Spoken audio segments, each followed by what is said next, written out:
Bismillahirrahmanirrahim. Assalamualaikum warahmatullahi wabarakatuh. Alhamdulillah hamdan katsiran tayyiban mubarakan fih kama yuhibbu rabbuna wa yarda. Wassalatu wassalamu ala Rasulillah wa ala alihi wa sahbihi wa man tabi'ahum bi ihsanin ila yaumiddin. Amma ba'd. Alhamdulillah, kita bersyukur pada Allah Subhanahu wa taala hingga saat ini kita masih diberikan nikmat hidayah Islam, hidayah iman, hidayah di atas petunjuk Rasulullah sallallahu alaihi wasallam, dan juga nikmat sehat dan nikmat diberi kemudahan dan taufik untuk bisa manfaatkan waktu dan umur kita untuk menuntut ilmu agama agar kita lebih mengenal Allah Azza wa Jal. Dengan kita mengenal Allah, maka kita lebih mencintainya, semakin mencintainya, dan semakin semangat untuk berpegang teguh atau untuk mengikuti petunjuk Rasulnya Sallallahu Alaihi Wasallam. Alhamdulillah, pada kesempatan yang berbahagia ini kita akan membahas hadis yang ke-17 dari hadis Arba'in Nawawi. Hadis yang sangat kumpulan hadis-hadis pada buku Arba'in Nawawi adalah hadis-hadis yang sangat bermanfaat bagi kita, ya, terutama untuk meluruskan pemahaman agama kita terkait dengan masalah akidah, masalah ibadah, muamalat. Maka hadis-hadis yang disebutkan oleh Imam Nawawi dan disempurnakan oleh Ibnu Rajab, ya, itu sangat besar sekali manfaatnya, terutama dalam kehidupan agama kita. Pada kesempatan berbahagia ini kita akan bahas hadis Abi Ya'la Shaddad bin Aus radhiyallahu an.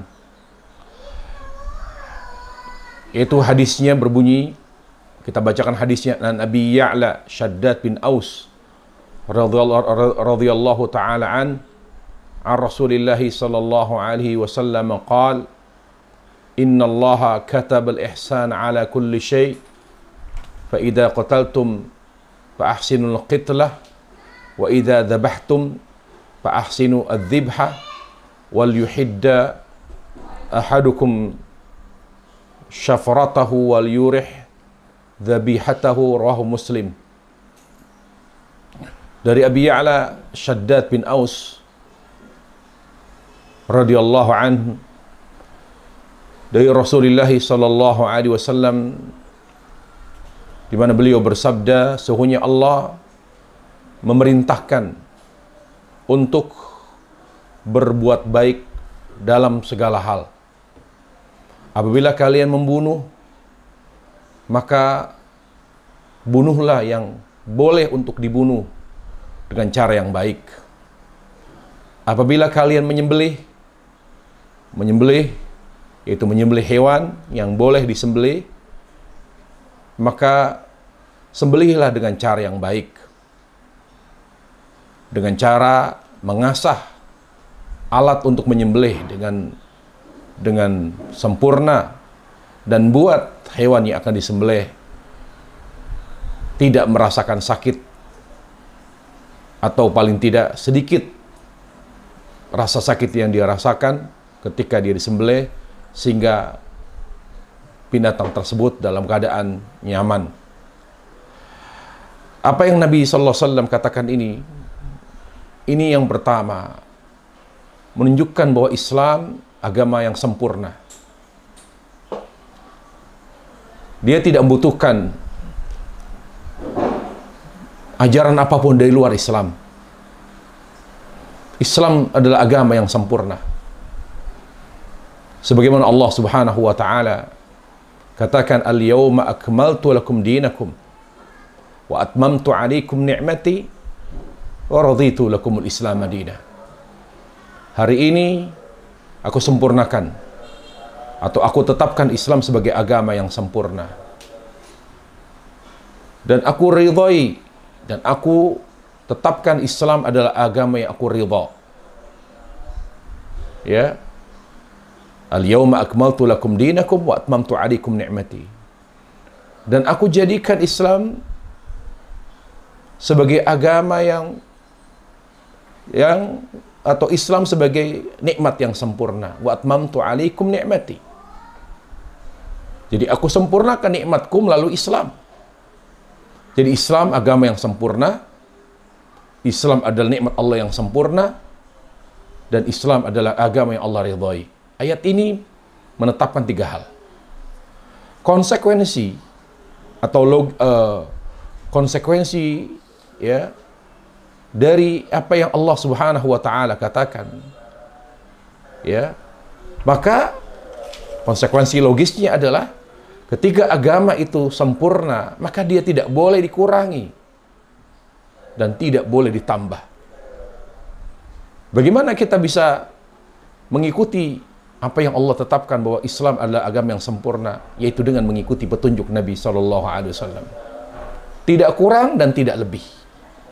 Yang disebut dengan ittiba, beragama, menjalankan agama Islam sesuai dengan petunjuk Rasulullah Shallallahu Alaihi Wasallam.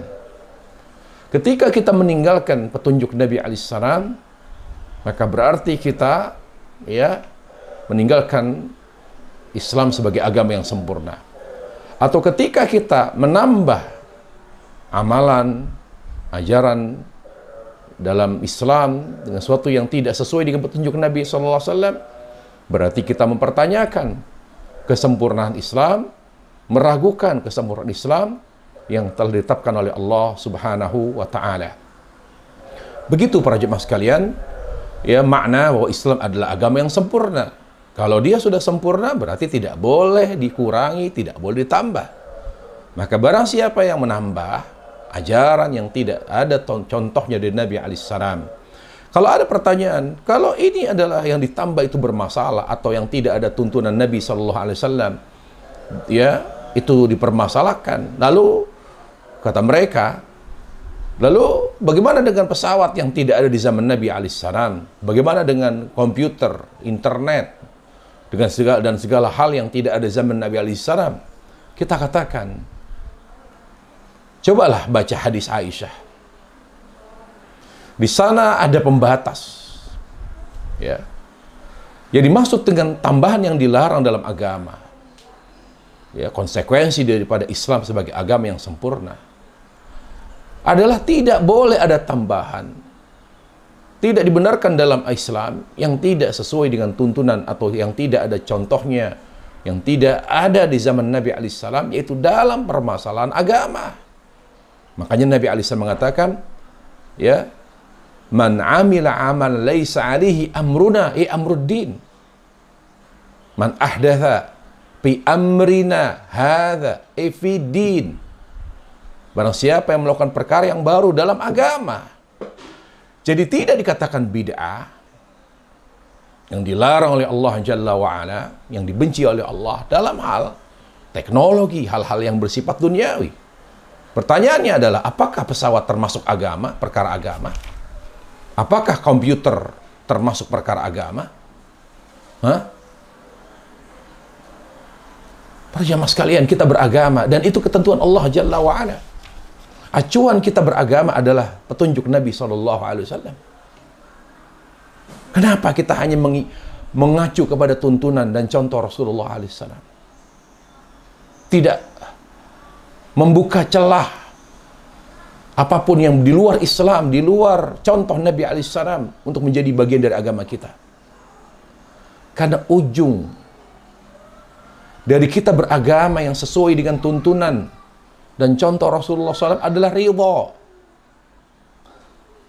Kalau kita beragama sesuai dengan contoh Nabi saja, kalau kita beragama menjalankan agama Islam sesuai dengan petunjuk Nabi, hanya berdasarkan petunjuk Nabi alaihissalam, maka akhir daripada perjalanan kita beragama menjalankan Islam, agama Islam ini adalah kita akan meraih ridha Allah Azza wa Jalla. Lihat surat Taubah para jamaah sekalian. Surat Taubah 100 di mana Allah katakan orang-orang yang menjalankan agama Islam tidak kurang tidak lebih sesuai dengan tuntunan Nabi alaihissalam. Allah katakan radhiyallahu anhum, Allah akan ridha kepada mereka. Silakan dengan berbagai macam argumen dan logika kita tambah, kita legalkan semua yang tidak ada contohnya dengan menganggap Islam ini berat. Kenapa ini nggak boleh? Kenapa itu tidak boleh? Silakan. Tapi konsekuensinya kita akan kehilangan ridha Allah Azza wa Jalla. Allah berfirman, "Was-sabiquna al-awwalun minal muhajirin wal ansar walladzina ittaba'uuhum bi ihsan radhiyallahu anhum." Dan orang-orang terdahulu dengan muhajir ansar dan orang-orang yang mengikuti cara beragama mereka. Siapa mereka di sini? Rasul dan sahabat radhiyallahu anhum wa ardah. Di sini kata Syekhul Islam Taimiyah, Allah ingin memberitahu kepada kita bahwa orang-orang yang akan mendapatkan ridha Allah hanya 3.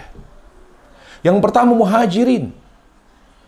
Mereka adalah orang-orang yang berpegang teguh dengan agama yang dibawa Rasulullah SAW, tidak kurang dan tidak lebih. Kemudian siapa? Ansar. 2 kelompok ini mendapatkan peluang untuk mendapatkan ridha Allah Jalla wa'ala. Kita kan iri. Kita kan ingin bahagia dunia akhirat. Bukan hanya mereka yang berhak untuk mendapatkan ridha Allah Jalla wa'ala, muhajir ansar. Dengan rahmatnya subhanahu wa ta'ala, Allah buka peluang, kesempatan untuk mendapatkan ridha Allah. Siapa? Walladzina ittaba'uuhum. Dan orang yang mengikuti cara beragama mereka. Dan itu ditegaskan oleh Ibnu Taimiyah rahimahullah.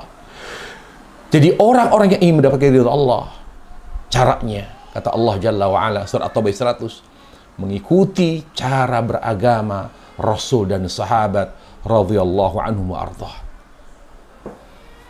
Yang kedua, para jemaah sekalian, di sini ya Allah Azza wa Jalla melalui lisan Rasulnya sallallahu alaihi wasallam mengatakan kataba, innallaha kataba.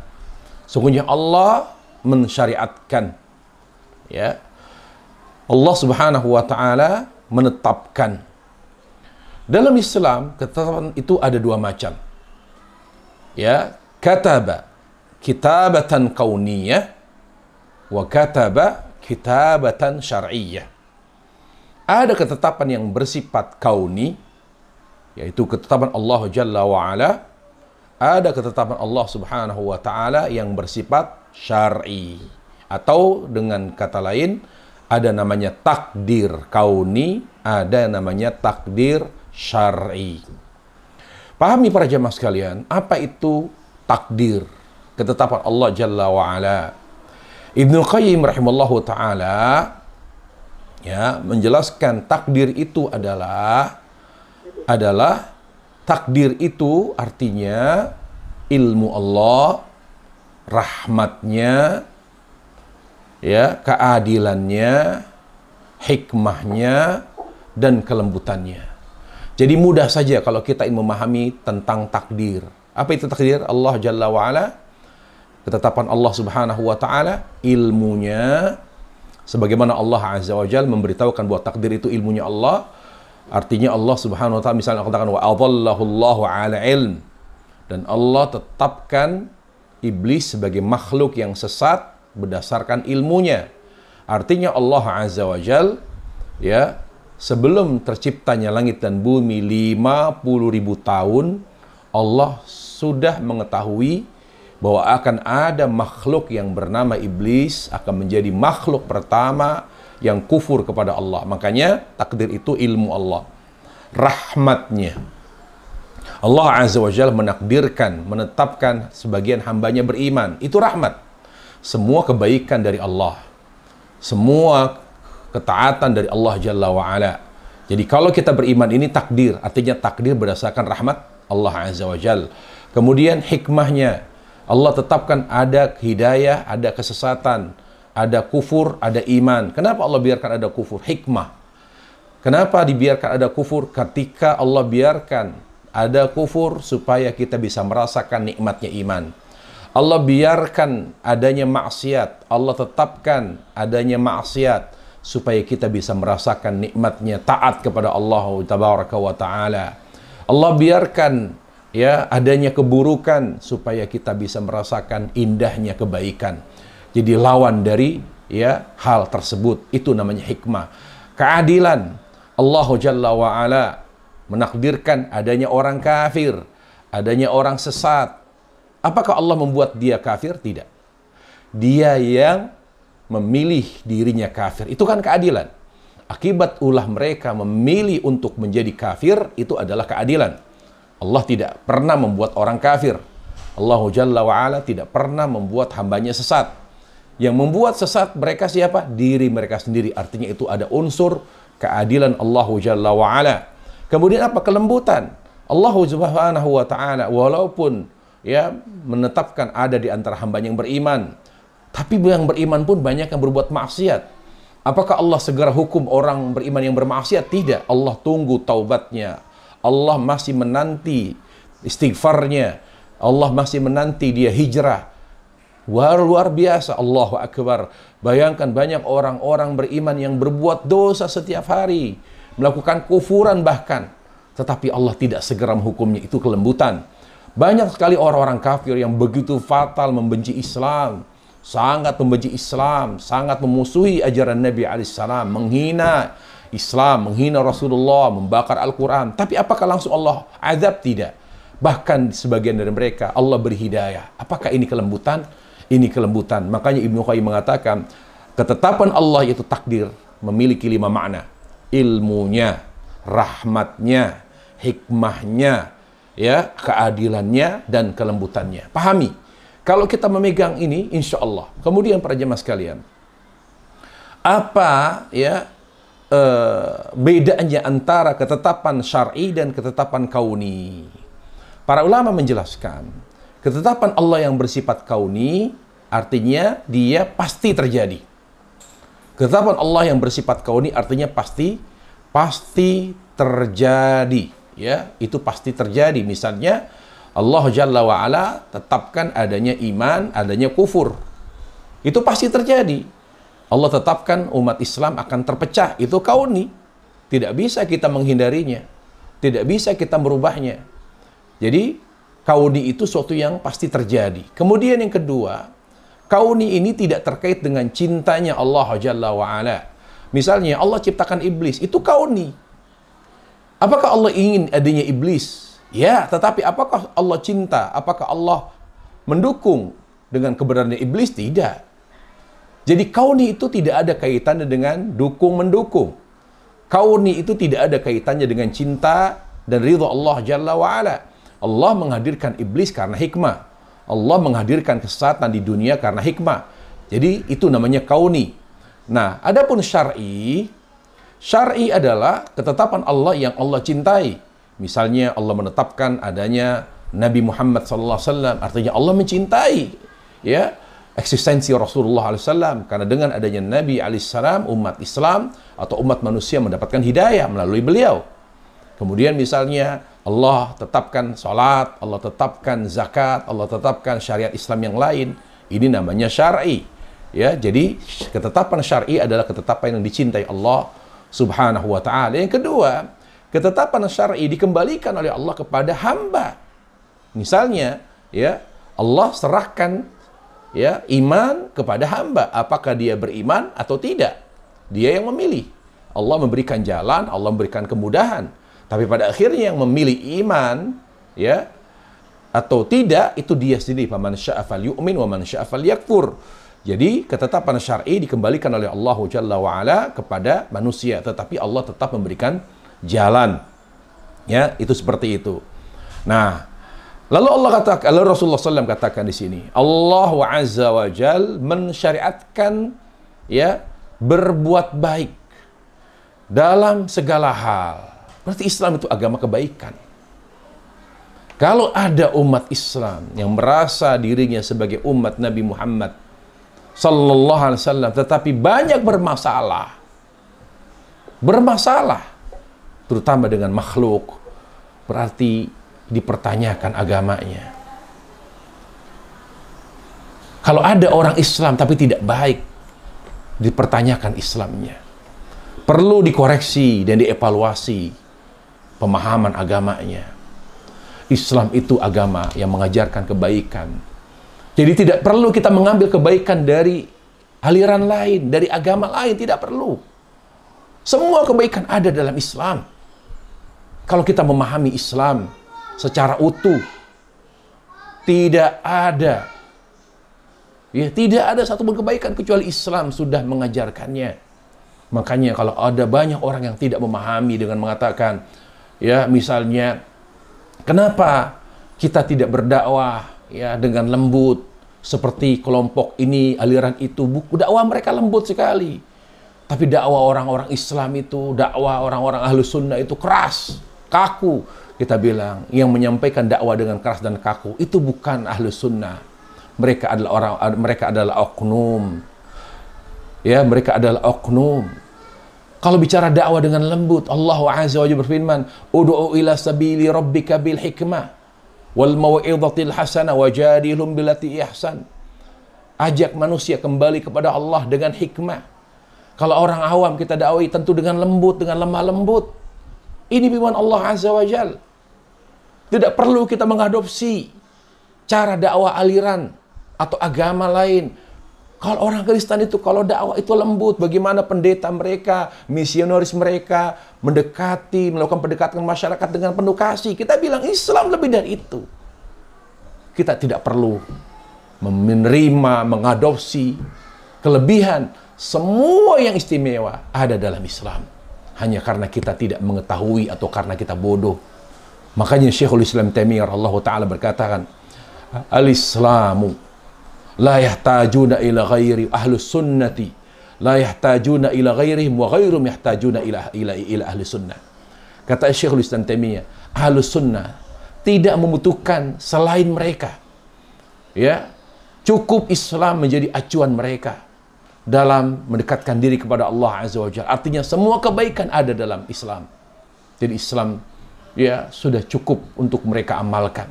Dan selain ahli sunnah justru yang membutuhkan mereka. Jadi para jamaah yang dimuliakan Allah Subhanahu wa taala, kita tidak perlu mengatakan itu loh, ya, ajaran ini baik benar loh. Coba lihat kelebihan mereka. Ya, dakwanya lembut. Coba lihat itu kelompok ini, cara dakwanya bagus. Kenapa kita ngomong seperti itu para jamaah sekalian? Semua yang baik ada dalam Islam. Kenapa kita sampai mengatakan membanding-bandingkan antara yang ada dalam Islam sesuai dengan pengetahuan kita dengan yang ada di luar Islam yang jauh lebih hebat menurut kita? Karena kita tidak mengenal Islam dengan baik. Karena kita tidak mengenal petunjuk Nabi alaihissalam dengan baik. Kalau kita mengenal Islam dengan baik, mengetahui petunjuk Nabi alaihissalam dengan baik, maka semua kelebihan-kelebihan yang ada di luar Islam, di luar ahli sunnah, justru itu bersumber dari Islam. Justru itu bersumber dari Islam.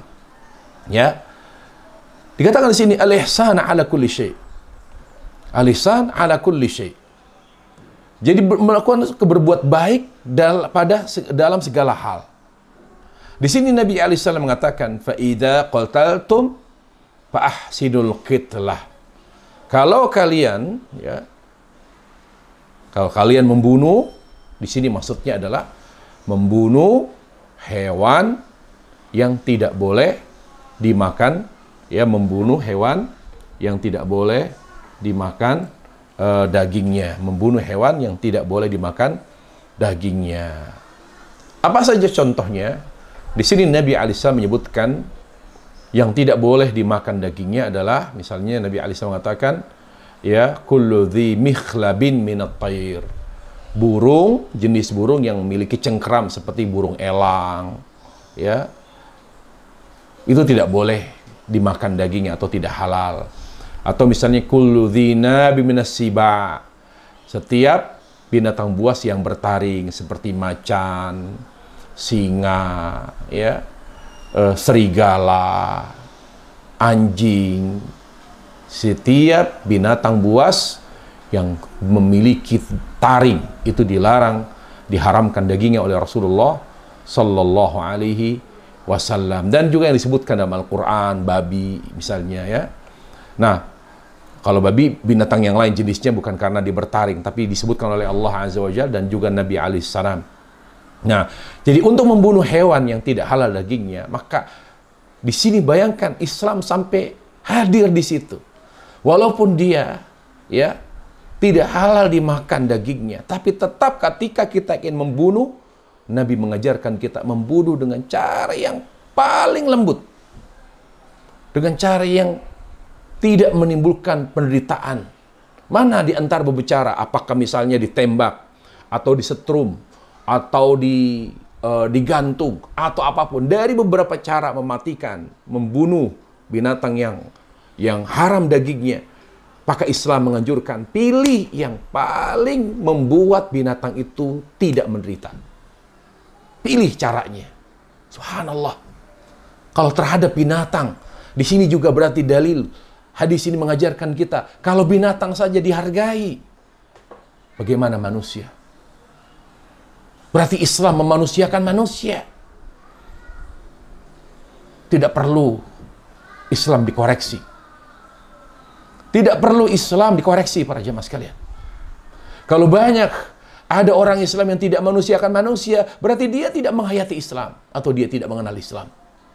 Jangankan memanusiakan manusia, hewan saja yang haram dagingnya ternyata diperintahkan oleh Allah dan Rasul-Nya untuk diperlakukan dengan baik. Ketika akan dibunuh, maka pilih cara membunuhnya dengan cara yang tidak menimbulkan penderitaan yang besar terhadap hewan tersebut. Wa idza dzabhtum. Nah, Nabi lalu beralih kepada hewan ya yang halal dagingnya. Di sini disebutkan apabila kalian menyembelih. Wa idza dzabhtum fa ahsinu adzibha. Kalau kalian ya menyembelih ya, maka sembelihlah dengan cara yang baik. Bagaimana cara yang baik para jemaah sekalian? Tentu yang pertama adalah yang tidak menyiksa binatang. Yang tidak menyiksa fisiknya dan menyiksa batinnya. Para ulama menyebutkan menyiksa fisiknya adalah dengan menyembelih yang membuat dia tersiksa. Yaitu seperti misalnya dengan menyembelih hewan, sapi, kambing, dan lain sebagainya. Tetapi menggunakan pisau yang tidak tajam. Sehingga dia harus tersiksa dan menderita. Karena disembelih ya sangat lama yang membuat dia sangat tersiksa. Di sini Islam melarang. Ya. Pilih yang paling cepat membuat dia tewas. Membuat dia cepat mati. Supaya dia nyaman, tidak menderita dan tidak tersiksa. Kemudian yang tidak menyiksa batinnya. Yaitu dengan cara ketika kita menyembelih hewan dan akan menyembelih hewan yang berikutnya, maka jangan kita memperlihatkan proses penyembelihan. Jangan kita membiarkan proses penyembelihan terhadap hewan yang mana hewan lain melihat proses penyembelihan tersebut. Karena itu akan menyiksa hewan yang akan dipotong. Hewan lain yang belum dipotong dan akan dipotong, itu menyiksa batinnya. Subhanallah, Islam sangat menjaga batin hewan, apalagi menjaga perasaan manusia. Belajar kita dari hadis ini para jamaah sekalian. Jadi Islam itu sangat menjaga perasaan. Berarti kita kalau memang betul-betul menghayati, mengamalkan Islam, maka kita harus pandai menjaga perasaan orang lain. Jangan pernah kita suka menyakiti hati orang lain. Baik dengan lisan kita, dengan perilaku kita. Jaga betul. Jangan sampai mereka tersakiti. Jangankan manusia, ya ikhwatal iman. Jangankan muslim, jangankan manusia, hewan pun diperintah oleh Rasulullah SAW untuk dijaga perasaannya, untuk dijaga suasana batinnya, dengan tidak tersiksa melihat temannya ya disembelih di depan mata mereka. Ini luar biasa, adab yang luar biasa. Berarti Islam adalah agama yang mengajarkan kita untuk menerapkan etika dan adab. Para jamaah sekalian yang dimuliakan Allah Subhanahu wa taala. Pelajaran penting dari hadis ini yang bisa kita ambil adalah bahwa ya Allah Azza wa Jalla mengatakan kataba, ya Allah mensyariatkan.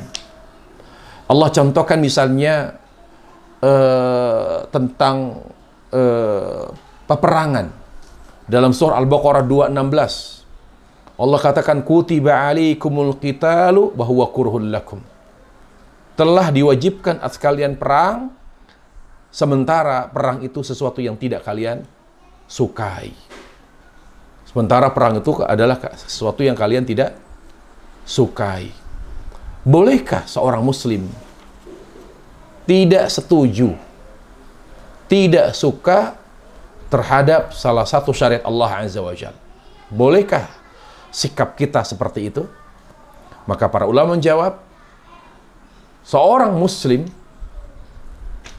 ya tidak boleh ya tidak suka terhadap salah satu syariat Allah. Seorang muslim tidak boleh membenci. Kalau tidak siap, kalau tidak srek, itu lain urusan. Tetapi kalau sampai benci, ini perkara lain para jemaah sekalian. Semua syariat Islam, perang. Kalau kita memang kurang srek misalnya, sampai harus menumpahkan darah manusia, itu manusiawi. Itu wajar.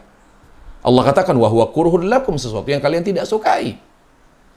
Jadi sesuatu syariat Allah misalnya kita tidak srek misalnya, jangan membuat kita sampai membencinya. Karena kalau kita sampai membenci syariat Allah, ketetapan Allah Azza wa Jalla yang bersifat syar'i, maka berakibat kufur para jemaah. Contoh lain ikhwatal iman. Bolehkah seorang wanita misalnya membenci syariat Allah yang namanya poligami? Tentu tidak boleh. Karena itu syariat Allah Azza wa Jalla. Sebagai seorang wanita misalnya, saya tidak siap dipoligami. Beda. Ketidaksiapan wanita untuk dipoligami, maka itu dibenarkan, diperbolehkan dalam Islam. Tetapi kalau sampai membenci poligami, maka perkaranya berbeda.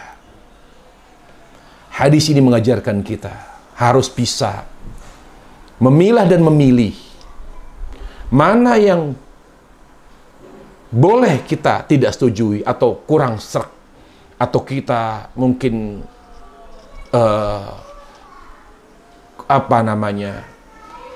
bukan tidak setuju ya, kurang srek di hati, kurang siap. Berbeda halnya dengan kita membenci. Perkara membenci syariat Allah Azza wa Jalla, berarti kita sama saja kita menentang ridha Allah Subhanahu wa taala. Sama saja kita mengabaikan ridha Allah Subhanahu wa taala. Para jemaah, Islam itu artinya tunduk. Al-khudhu' wadh-dhul. Pahami, Islam itu artinya tunduk. Menerima syariat Allah Azza wa Jalla secara utuh, secara komprehensif. Ada beberapa syariat Allah yang mungkin kita kurang srek, atau bukan kurang suka ya, kurhul lakum, berat untuk mengamalkannya, berat untuk mengaplikasikannya, itu lain hal. Apakah sahabat Rasulullah SAW mereka dengan ringan mereka berperang, berjihad? Tidak mudah bagi mereka. Perang bagi mereka berat. Bahkan hanya secara fisik, bahkan secara jiwa, mereka berat untuk berperang. Apakah semua sahabat Rasulullah dengan mudah berpoligami? Banyak wanita-wanita Rasulullah, istri-istri Nabi bahkan tidak siap berpoligami. Tapi itu manusiawi. Tapi membenci syariat Islam beda hal. Dipertanyakan agama kita kalau sampai kita menentang ketetapan Allah Azza wa Jalla. Agama itu tunduk, ikhwatal iman. Kita harus tunjukkan bahwa Islam itu tunduk. Kita harus tunduk menerima syariat Allah. Seraya meyakini bahwa semua syariat Allah ada yang terbaik. Allah memiliki hikmah di sana. Yang menetapkan syariat Allah, yang menetapkan syariat perang, yang menetapkan syariat poligami, Allah yang maha mengetahui. Ala ya'lamul khalaq wa latiful khabir. Tidakkah manusia memperhatikan siapa yang telah mensyariatkan Islam? Wa huwal latif, yaitu Allah yang maha lembut. Wal khabir, dan Allah maha mengetahui yang terbaik bagi kita. Ketika yang mensyariatkan Islam, mensyariatkan perang, mensyariatkan poligami, mensyariatkan ini, mensyariatkan itu, adalah Allah yang maha lembut, Allah yang maha mengetahui. Maka kita sebagai hamba berkewajiban tunduk dan menerima seluruh syariat Allah tanpa terkecuali. Inilah sikap yang ideal. Tapi adapun kita kurang siap, merasa berat, boleh. Tidak sanggup, tidak ada masalah. Inilah yang kadang-kadang sikap objektivitas dalam bersikap, dalam berpandangan. Kadang-kadang kita tidak bisa membedakannya, para jamaah sekalian. Hadis ini mengajarkan akan hal tersebut yang sangat berharga. Kemudian ikhwatal iman, hadis ini juga mengajarkan kita, ketika kita mengajarkan sesuatu kepada anak kita, untuk lebih jelas, maka berilah contoh. Berilah contoh. Nabi alaihissalam contoh di sini mengatakan Allah menetapkan, mensyariatkan ya untuk berbuat baik dalam segala hal. Contohnya kata Nabi, kalau membunuh hewan yang tidak boleh dimakan dagingnya, bunuhlah dengan cara yang baik. Kalau kalian menyembelih hewan yang boleh dimakan dagingnya, maka sembelihlah dengan cara yang baik. Begitulah para jamaah. Kalau kita sedang mengajarkan murid kita, mengajarkan anak-anak kita, jangan hanya mengajarkan dengan menyampaikan teori, tapi tidak berikan contoh. Wabil mithal yattadhul maqam, wabil mithal yattadhul maqal. Dengan kita memberikan contoh-contoh sederhana ketika kita menjelaskan sesuatu, akan membuat murid-murid kita, akan membuat anak-anak kita akan lebih memahaminya dengan mudah. Kemudian hadis ini juga ya mengajarkan apa? Mengajarkan kita bahwa Ahlul Kitab itu ada. Sampai kiamat tidak akan berakhir yang namanya Ahlul Kitab. Karena ada pemahaman mengatakan, ya Ahlul Kitab sudah tidak ada. Ahlul Kitab yang dulu mungkin taat. Tapi sekarang Ahlul Kitab sekarang, orang Kristen, orang Yahudi. Apakah ada? Apakah masih ada? Apakah sembelihan mereka itu halal? Apakah boleh kita menikahi wanita-wanita mereka? Kita bilang, sembelihan mereka masih dihalalkan Allah sampai kiamat.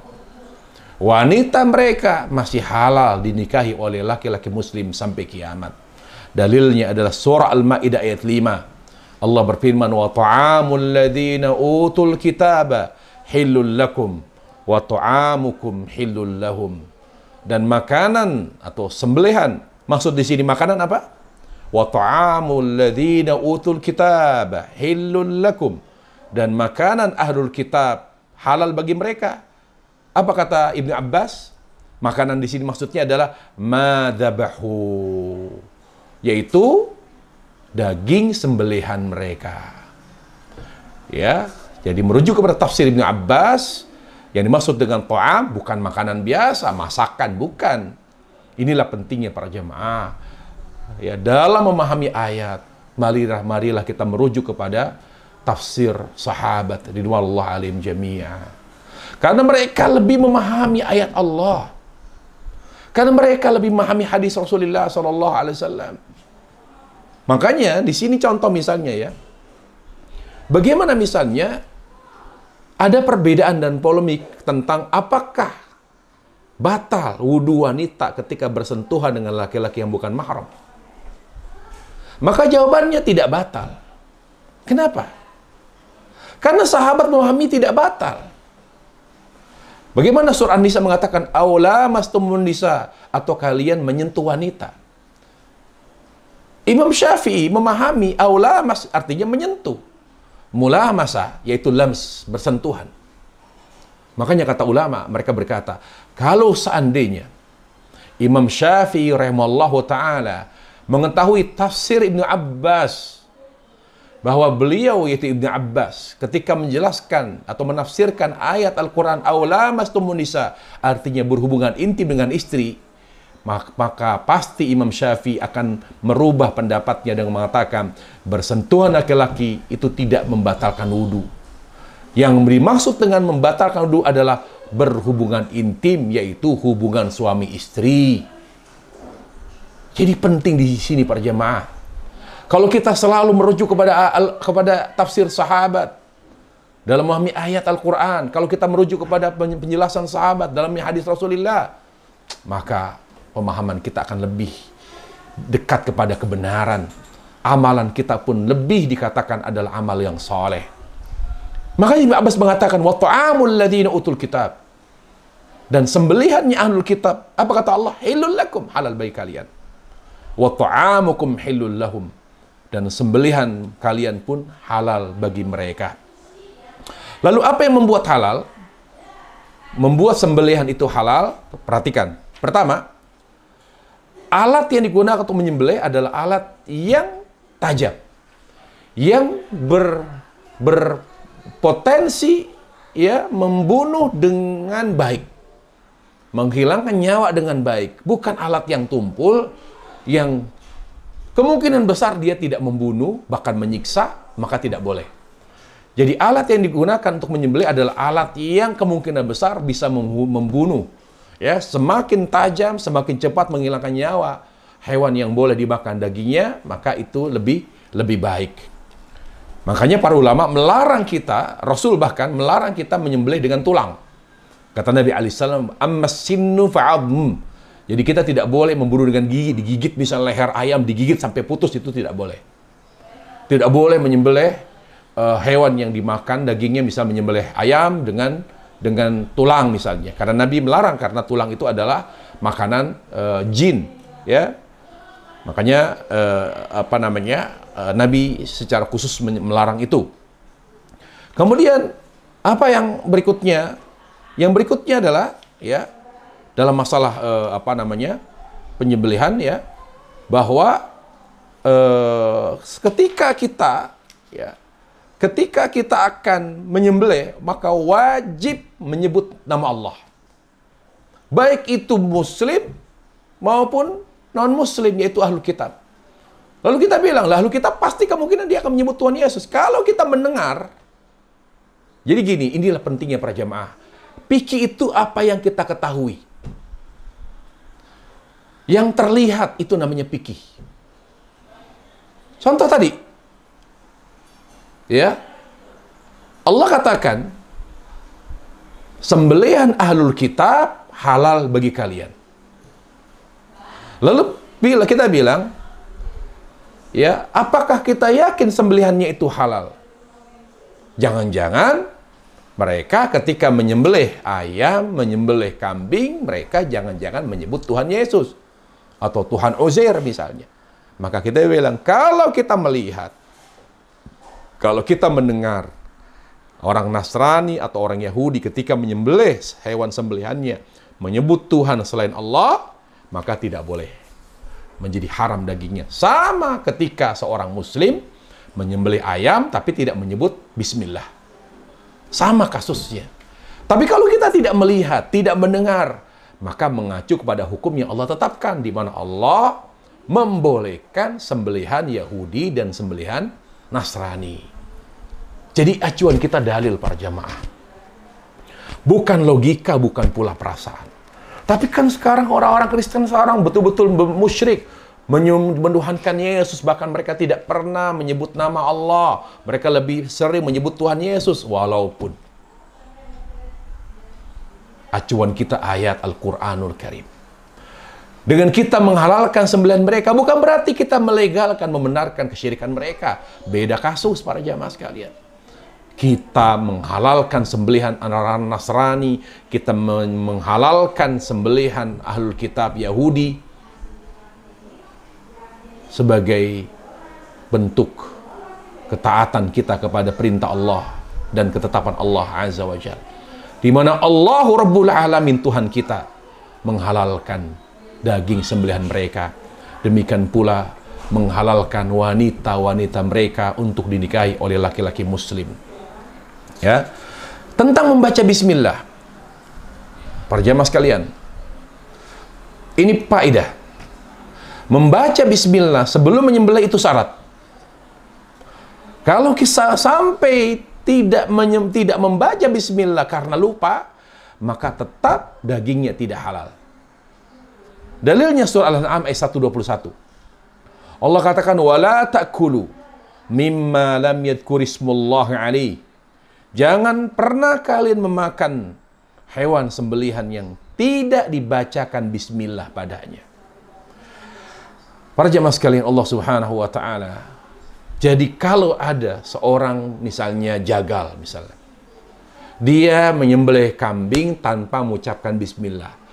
Ya, setelah itu dia ingat lalu dia baca bismillah. Kita bilang dia tidak berdosa ketika dia menyembelih tanpa membaca bismillah karena lupa.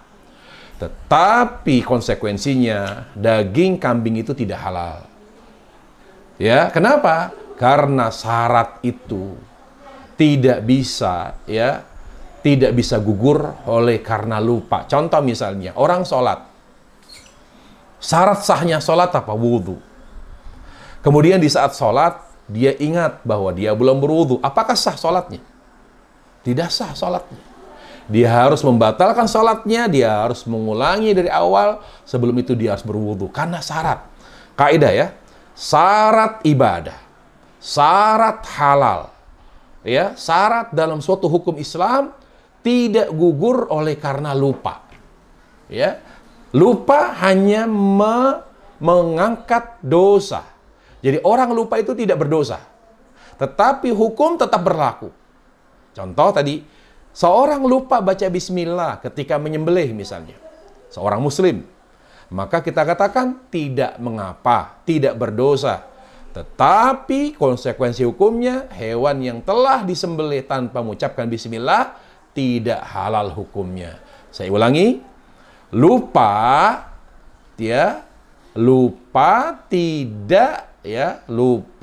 atau syarat sah atau syarat dihalalkannya sesuatu tidak menjadi gugur oleh karena lupa atau karena uzur yang lain. Ini pelajaran penting bagi kita. Kemudian ada pemahaman lagi. Ada omongan miring.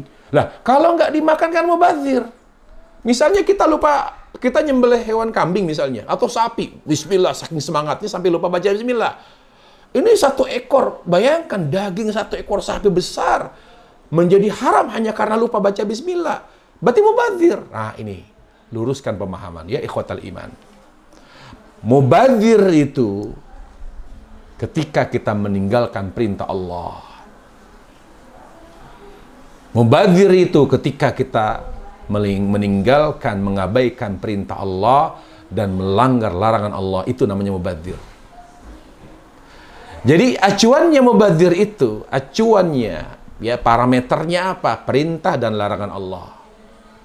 Sekarang yang mengharamkan daging itu siapa? Ketika kita tidak menyebut bismillah di saat kita menyembelih tapi tanpa baca bismillah. Siapa yang melarang, yang mengharamkan dagingnya? Allah. Jadi kalau kita tidak melampaui apa yang Allah haramkan, namanya bukan mubazir. Saya ulangi ya. Apa itu mubazir? Mubazir itu adalah ketika kita mengabaikan perintah Allah. Ketika kita melanggar larangan Allah Azza wa Jalla. Contoh, apakah mubazir orang yang infak 10 miliar? Bukan mubazir. Seluruh hartanya dia infakkan. Apakah mubazir? Mana dalilnya? Abu Bakar radhiyallahu anhu menginfakkan seluruh hartanya. Apakah Nabi mengatakan, ya Abu Bakar, jangan kamu infakkan seluruh hartamu, karena ini tabdir namanya? Tidak. Rasul hanya mengatakan, kalau kamu infakkan seluruh hartamu, bagaimana anak istrimu? Karena mereka masih butuhkan nafkah. Kata Abu Bakar, ya Rasulullah, aku sudah siapkan. Ya, aku sudah menyiapkan segala sesuatu. Aku sudah mengantisipasinya. Nabi tidak menyalahkan dan tidak mengatakan tabdir. Jadi dalam menjalankan ketaatan kepada Allah, dalam menjalankan perintah Allah tidak disebut tabdir. Ketika kita tidak melampaui larangan Allah atau tidak melanggar larangan Allah juga tidak disebut mubazir. Tidak disebut mubazir. Kalau orang misalnya menggunakan uang satu rupiah, menggunakan 1 rupiah misalnya untuk membeli sesuatu yang haram, apa namanya? Mubazir. Karena melanggar larangan Allah Azza wa Jalla. Kalau dia pakai uang misalnya 20.000 untuk membeli rokok misalnya. Kalau dia pakai uang 500.000 untuk ikut judi online. Ya. Untuk ikut judi online misalnya. Untuk suatu hal yang lain. Apapun yang haram.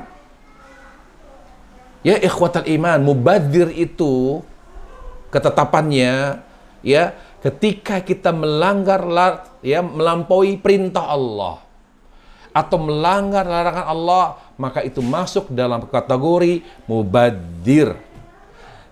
Kita tidak memakan hewan sembelihan yang disembelih tanpa ucapan bismillah, bukan mubadzir, mubadzir. Contoh, apakah mubadzir kalau kita misalnya makan? Ya, mau makan. Tetapi masih sisa, sementara kita udah nggak sanggup makan. Ya, sudah sangat kenyang sekali. Bahkan akan mengakibatkan misalnya kita akan tidak bisa bernapas. Atau berakibat yang lain. Lalu kita sisakan makanan. Apakah mubadzir? Kita bilang tidak. Kenapa?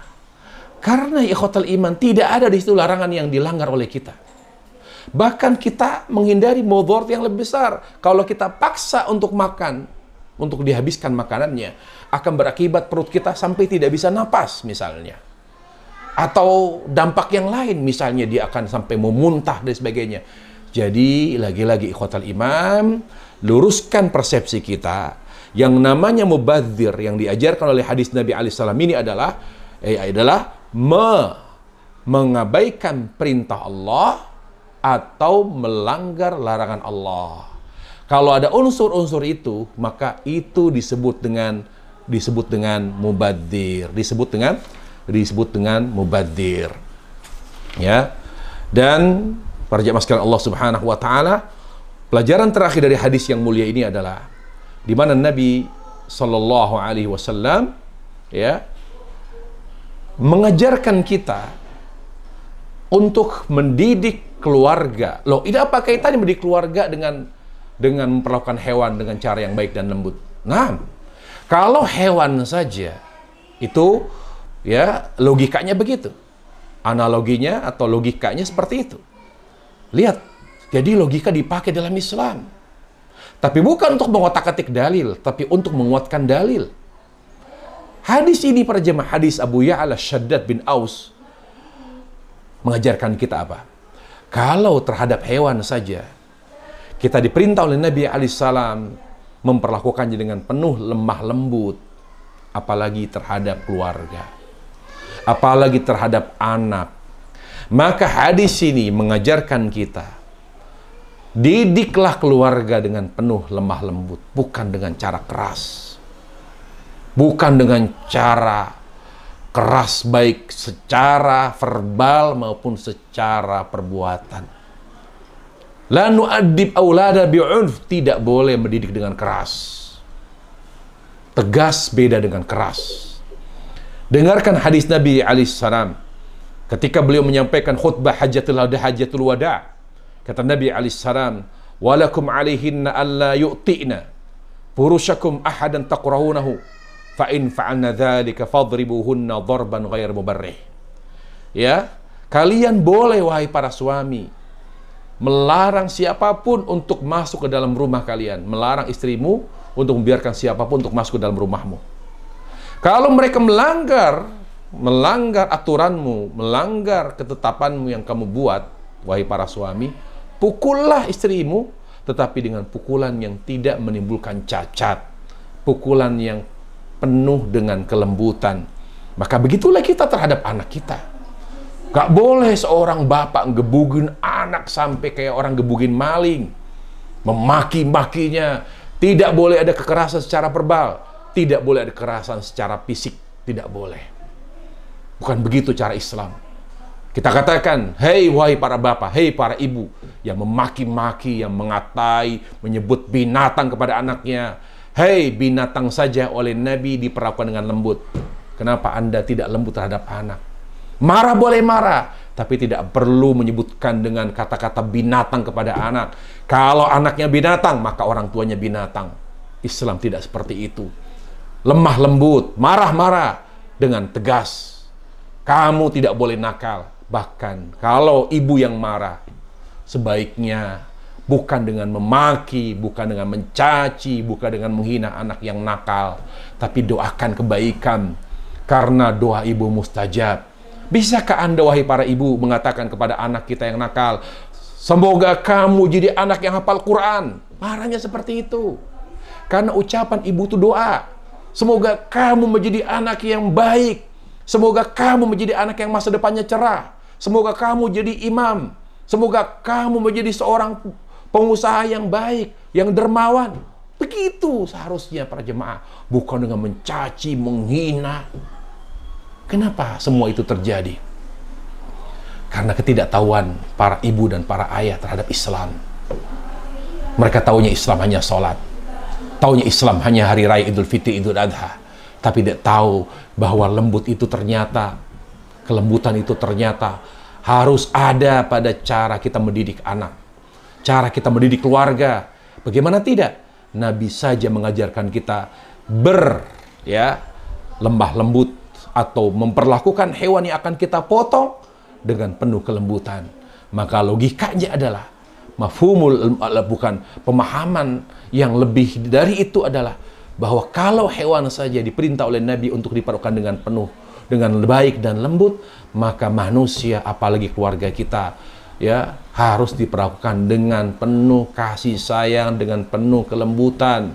Karena Allah Azza wa Jalla akan memberikan banyak sekali solusi, memberikan taufik ketika kita selalu menjunjung tinggi kelembutan, menjaga kelembutan. Nabi alaihissalam bersabda, "Inna rifqa la yakunu fi syai'in illa zana, wa la yunza'u fi syai'in illa syana."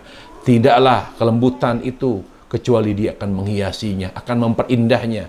Kalau kelembutan tidak ada pada sesuatu, kecuali dia akan membuat sesuatu itu menjadi kelihatan tidak akan hilang keindahannya, akan hilang sesuatu yang membuat hati semakin nyaman. Jadi ya ikhwatal iman, para jamaah sekalian Allah Subhanahu wa taala, yuk kita terapkan Islam, kenali Islam dengan baik, terapkan, maka semua kebaikan, keberkahan ada pada saat kita mengenal dan mengamalkan ajaran Islam yang sesuai dengan tuntunan Rasulullah sallallahu alaihi wasallam. Demikian para jamaah sekalian, kajian kita pada pagi hari ini mudah-mudahan bermanfaat. Wassallallahu wasallam wa barak ala Muhammad wa ala alihi wa sahbihi wasallam walhamdulillahi rabbil alamin.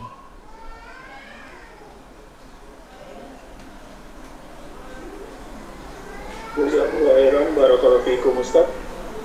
Demikian sahabat, tadi kita telah dengarkan sesi pertama pemaparan dari Ustaz tema kita hari ini. Selanjutnya kita masuk ke sesi kedua, yaitu sesi interaksi tanya jawab. Kami mengundang para sahabat untuk bisa bertanya langsung kepada Ustaz melalui kolom chat, tulis di kolom chat, atau bisa juga dengan menekan tombol raise hand untuk bisa bertanya langsung kepada Ustaz. Baik,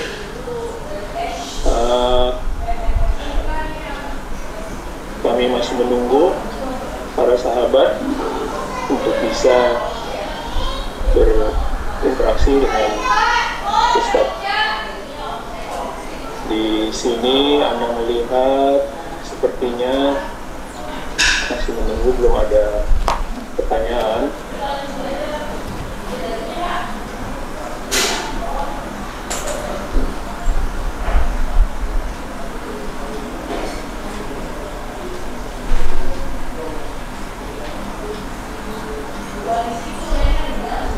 Assalamualaikum Ustaz.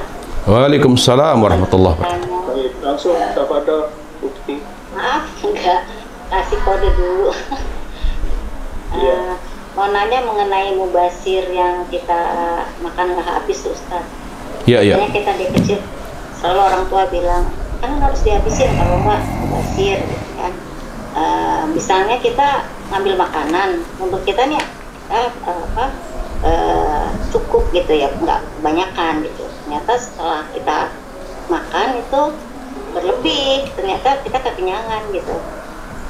Itu termasuk mubasir atau enggak ya Ustaz ya? Kalau kita nggak habisi. Iya.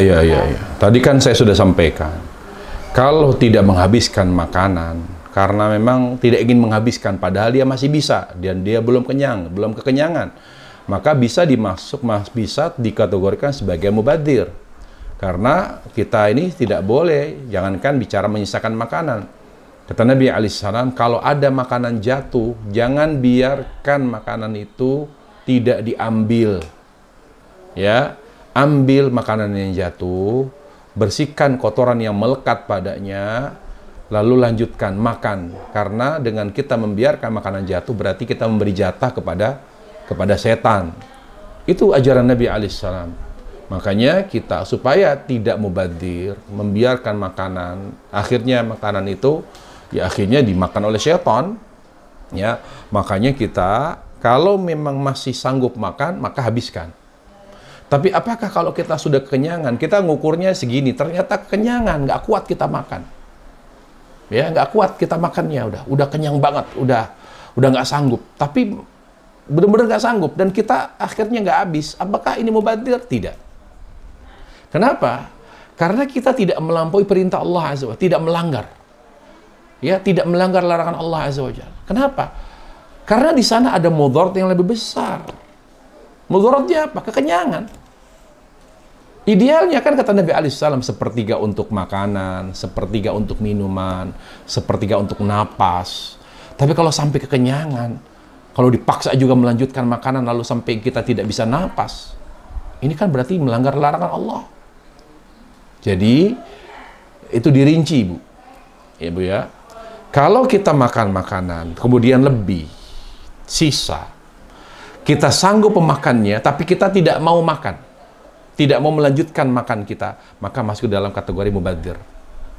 Tetapi kalau kita menyisakan makanan memang sudah tidak sanggup, misalnya tadi kekenyangan ya sudah nggak kuat, sudah tidak kuat, ya bisa kalau dipaksakan bisa muntah mungkin, bisa kalau dipaksakan bisa berakibat yang lain, maka dengan menyisakan makanan itu tidak dinamakan mubadzir, boleh.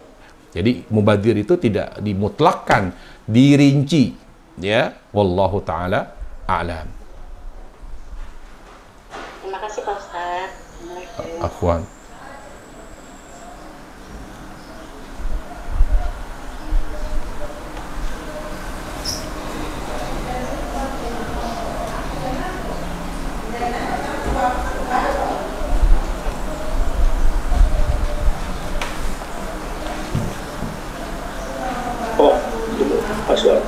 Demikian tadi jawaban dari Ustadz. Anda coba lanjutkan Ustadz. Ada pertanyaan di kolom chat. Assalamualaikum, izin bertanya Ustadz. Waalaikumsalam warahmatullahi. Bagaimana menyikapi makanan yang dibeli berlebihan dan simpan di kulkas dengan rencana akan dimakan tapi ternyata lupa dan sudah kadaluarsa? Apakah masuk dalam kategori mubazir? Alah. Mubazir juga Ustaz. Jazakallahu khairan Ustaz atas ini. Tidak, karena mubazir itu kan melanggar larangan Allah dengan sengaja. Ini kan ada unsur lupa, ada udzur. Ya. Dia tidak ada di situ melanggar karena dia memiliki udzur, yaitu menyimpan makanan, sisa makanan, tetapi dia lupa untuk memakannya kembali di keesokan harinya. Karena di sana tidak ada unsur melanggar larangan Allah.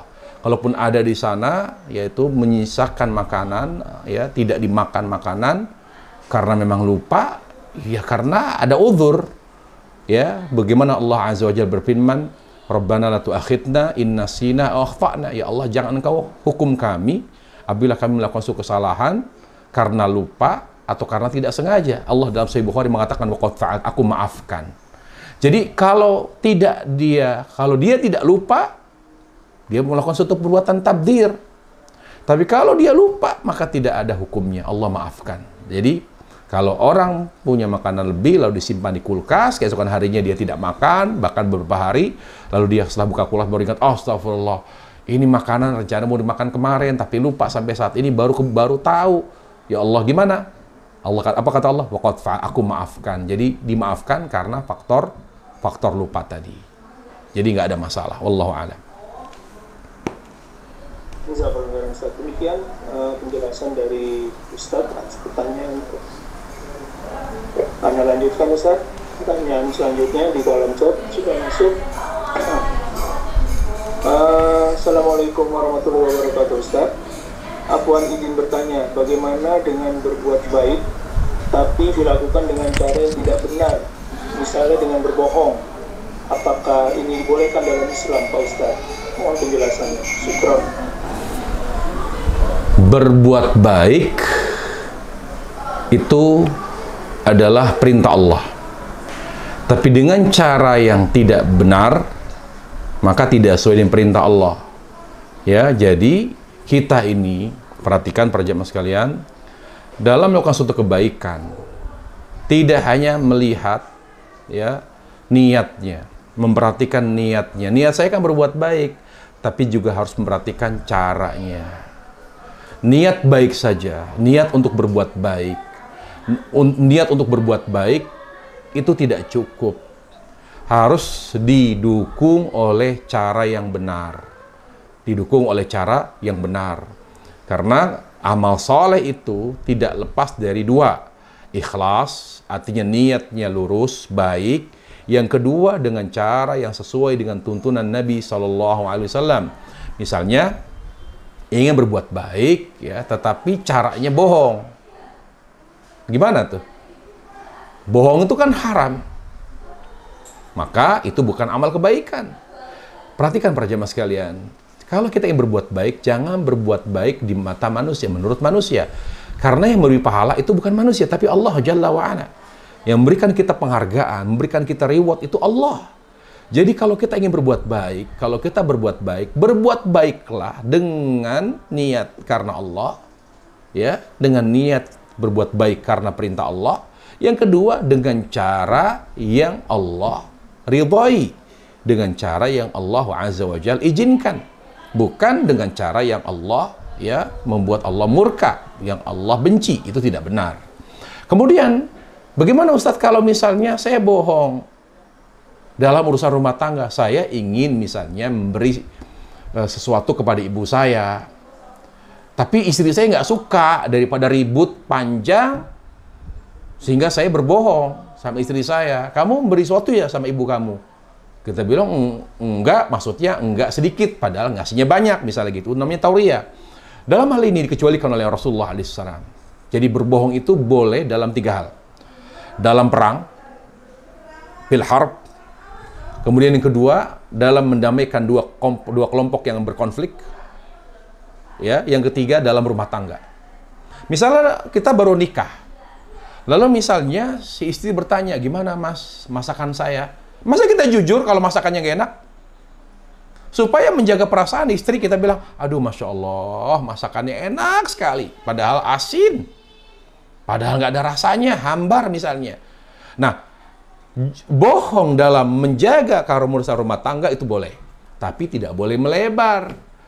Karena dimanfaatkan oleh laki-laki ini yang tidak bertanggung jawab. Dia nikah lagi, lalu ditanya, "Kamu nikah lagi?" "Enggak kok." Nah, ini nggak boleh. Jadi, yang sifatnya penting. Kalau laki-laki menikah lagi, dia harus jujur. "Iya, saya nikah lagi." Begitu dong. Bukan, tapi kan boleh, kata Nabi, boleh berbohong dalam rumah tangga. Sampai kapan bohong terus? Gitu. Karena ini menyakiti hati seorang istri. Kita harus jujur. Tapi terkait dengan kemesraan, keharmonisan, misalnya, tidak boleh terlalu jujur. Ya, sedikit bohong. Misalnya, kayak Mas Taidi saya contohkan, misalnya masalah makanan, misalnya. Ya kan? Kemudian si istri udah berusaha dandan untuk suaminya, lalu dia bilang, "Gimana? Saya cantik nggak?" Masih bilang, kamu kurang cantik." Itu bagaimana sakitnya hati istri. Karena mungkin dia seorang wanita yang tidak pernah berdandan, seorang wanita yang selama ini polos wajahnya, alami, natural. Lalu karena ingin membahagiakan suami, dia belajar berdandan, bersolek. Ternyata, kata dia, "Kamu kalau dandan malah jelek," gitu loh. Terlalu jujur suami jadi nyakiti hati dan perasaan istri. Nah, di situ kita boleh berbohong. Jadi, para jemaah sekalian, pada asalnya, kita tidak boleh berbohong dalam segala hal. Ya, pada asalnya bohong itu haram, karena Nabi alaihissalam mengatakan, "Wa iyyaka wal kadzib." Jangan pernah berbohong. Ya kan gitu, itu Nabi alaihissalam. Tapi boleh atau dikecualikan pada 3 hal. Dalam perang, dalam upaya mendamaikan 2 kelompok yang bertikai, kemudian yang ketiga dalam rumah tangga. Jadi secara umum, berbuat baiklah, tapi dengan cara yang benar. Bohong tidak boleh. Jadi jawabannya jelas. Tidak boleh. Wallahu ta'ala alam. Baik, di sini ada pertanyaan tentang sembelihan. Bagaimana kalau seandainya kita ke Jepang misalnya, atau ke Cina? Bolehkah makan sembelihan? Pertanyaannya, Cina itu penganut agama apa ya? Bukankah mereka penganut agama komunis, ateis? Bukankah Jepang itu penganut agama ateis atau penyembah matahari? Agama Shinto misalnya? Ya nggak boleh. Yang dibolehkan itu hanya ahlul kitab. Misalnya, kita misalnya ke Manado. Nggak usah jauh-jauh ke luar negeri. Manado ini kan mayoritas penduduknya penganut agama misalnya Nasrani. Bagaimana kalau kita misalnya disuguhkan makanan, kita dijamu oleh penduduk, kita bertamu di teman kita, ya, atau saudara kita yang non Muslim, Nasrani, lalu dia menyuguhkan makanan ayam misalnya, ayam semur ayam misalnya, atau ayam balado, apapun. Apakah kita makan? Makan. Kenapa? Karena kita tidak tahu cara menyembelihnya, tapi Allah halalkan. Jadi kita boleh makan itu daging semurnya, ayam baladoknya, tanpa bertanya, maaf, ini nyembelihnya nyebut Allah atau tidak? Tidak perlu. Beda kasusnya kalau kita di Bali. Kita datang ke Bali misalnya, traveling ke Bali. Hati-hati para jemaah sekalian. Bahkan ketika saya ke Bali pun, oleh teman-teman di Bali mengatakan, hati-hati Ustadz kalau makan pecel ayam di pinggir jalan. Kenapa? Karena banyak orang Bali yang sudah menjual pecel ayam karena mereka ingin bersaing dengan orang-orang Lamongan. Jadi ternyata ada pecel ayam yang dijual oleh orang Lamongan melalui warung-warung tenda. Ada juga pecel ayam yang dijual oleh orang Bali langsung. Makanya kita pastikan warung itu halal. Bagaimana? Ya, gimana yang jual orang musyrik? Kita nggak tahu. Gitu. Jadi yang membedakan adalah agamanya apa dia. Kalau dia musyrik, lebih baik dihindari. Dihindari, dan kita tidak boleh sembarang memilih tempat makan. Apalagi di suatu wilayah, baik itu kabupaten, provinsi, negara, yang mana mayoritas penganutnya adalah agama-agama musyrik. Hati-hati kalau kita ke Bali, hati-hati kalau kita ke Thailand, hati-hati kalau kita ke Vietnam. Karena mereka orang-orang yang menganut agama syirik, agama musyrik. Jadi kita juga hati-hati karena sembilan mereka adalah haram. Beda kalau kita berada misalnya di Italia, ya, atau Italia kan penganut agamanya Nasrani misalnya. Ya, kalau kita tidak melihat mereka menyebut Tuhan Yesus, kita boleh makan. Apa dasarnya? Ayat Al-Quran. Al-Quran. Jadi sembelihannya saja ya. Tidak melebar ke alkohol, tidak melebar ke yang lain-lain. Beda. Seperti itu. Jadi kita hanya berjalan sesuai dengan dalil. Wallahu ta'ala a'lam bis-shawab. Baik. Demikian tadi ada pertanyaan yang sudah dijelaskan oleh Ustaz. Ini ada pertanyaan selanjutnya Ustaz dari Afi Rijal kembali.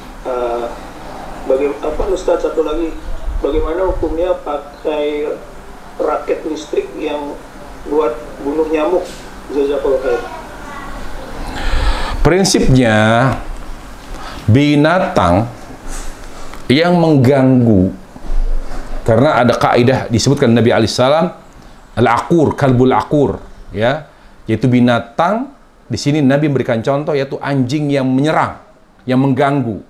Maka di sini oleh para ulama menjadi kaidah umum, setiap binatang yang mengganggu termasuk kecoa misalnya, dia kalau sudah ada di rumah kita, dia akan mengganggu makanan kita, bisa jadi dia hinggap ke badan kita, ya.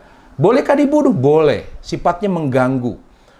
Apakah nyamuk mengganggu? Bukan lagi diragukan mengganggu, dia akan menyedot darah kita. Nah, pertanyaannya adalah, apakah setiap kita tepok dia akan mati, kena? Bagaimana kalau nyamuk itu dia belum gendut misalnya, dia masih kurus, sangat lihai sekali, kita nepuk berkali-kali nggak kena. Nah, ada ya inovasi, di mana caranya adalah bukan disemprot, karena semprot itu membahayakan kesehatan. Ditepok secara alami juga banyak berapa nyamuk yang akan bisa saya bunuh, yang saya akan bisa matikan kalau dengan cara alami ditepok begitu. Sementara di rumah saya banyak nyamuk. dipakai alat ya pembunuh nyamuk dengan listrik kah, dengan semprot atau apapun, itu tetap membahayakan kesehatan. Bolehkah dengan cara disetrum? Wallahu alam, maka itu boleh. Dengan cara disetrum maka itu boleh. Apakah itu termasuk membakar? Ya, apakah itu termasuk membakar? Maka kalau dikatakan membakar bisa juga, tetapi memang bisa kita melihat itu ada membakar, walaupun ada di sana hadis Nabi alaihissalam, la yu'adzib bin nar ila rabbun nar. Ya, tidak boleh membakar makhluk kecuali Allah azza wajal. Dan itu disebutkan oleh Ibn Abbas ketika mengkritis Ali, menegur Ali karena Ali waktu itu membakar orang-orang yang menyembah beliau, yaitu dari kalangan orang-orang yang mengikuti Saba, Abdullah bin Saba as-Sabaiyun, di mana beliau akhirnya membakar orang-orang yang menyembah Ali. Ali tidak rela disembah. Kata Ibn Abbas, la yu'adzib bin nar ila rabbun nar. Maka di sini kita ambil jalan tengah. Kalau memang nyamuknya tidak banyak, maka sebaiknya hindari pakai raket. Ya, karena biasanya dia terbakar nyamuk itu. Jadi khawatir termasuk yang dilarang oleh Nabi alaihissalam membakar makhluk dengan api. Tetapi kalau kita misalnya kewalahan, nyamuk yang ada di rumah kita itu banyak, sementara kita menghindari itu menggunakan semprotan yang membunuh membasmi nyamuk, ya kan? Atau dengan listrik misalnya, kita menghindari itu karena merusak kesehatan. Maka kita lakukan karena darurat gitu loh. Karena darurat al-akhdhu bi khawfi dararain, yaitu mengambil sesuatu yang lebih kecil mudaratnya. Jadi kalau nyamuknya banyak, maka boleh menggunakan raket, tapi kalau dia tidak banyak, hindari menggunakan raket. Cukup dengan ya kita memukulnya, kita tepok seperti itu. Karena prinsipnya binatang yang mengganggu boleh dibunuh atau boleh kita matikan. Wallahu taala a'lam. Baik, demikian penjelasan dari Ustaz. Anda melanjutkan Ustaz pertanyaan yang tadi soal bunuh binatang ini. Afwan, ini kayaknya kajiannya cukup sampai sini karena Ana ada peresmian kantor di PIK ya, Pandai Indah Kapuk. Dan insya Allah ta'ala mudah-mudahan kita nanti dipertemukan kembali di kajian berikutnya. Karena ini jemputan sudah sampai di rumah dan Ana harus segera berangkat. Jadi itu saja kajian kita sampai sini. Mudah-mudahan apa yang saya sampaikan bermanfaat. Tanya jawabnya juga sudah cukup mewakili semua ketidakjelasan ya, atau yang masih tidak jelas atau yang masih kurang paham. Alhamdulillah, mudahan jawaban saya juga secara umum sudah saya jawab dengan baik. Saya kira ini yang bisa sampaikan. Saya mohon maaf atas segala kekurangan dan khilafan saya. Wallahu taala alam. Subhanakallah bihamdik, asyhadu an la ilaha illa anta, astaghfiruka wa atubu ilaik. Assalamualaikum warahmatullahi wabarakatuh. Waalaikumsalam warahmatullahi wabarakatuh.